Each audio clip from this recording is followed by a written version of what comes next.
গন্ধটা মনে হচ্ছে আমার বাড়ি থেকেই আসছে। তার মানে গিন্নি নিশ্চয়ই।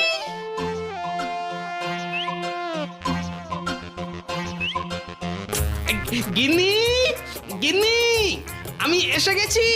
সে তো দেখতেই পাচ্ছি, অমন চেঁচিয়ে চেঁচিয়ে জানান দেওয়ার কি আছে শুনি? হ্যাঁ, কথা করিও না গিন্নি, আমি জানি জানি আজ তুমি আমার জন্য ইলিশ মাছ ভাজা নিয়ে অপেক্ষা করছো।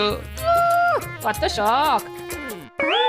পুঁটি মাছ কেনার পয়সা নেই, সে খাবে ইলিশ মাছ। আসলে কি বললে? আমার পুঁটি মাছ কেনার পয়সা নেই?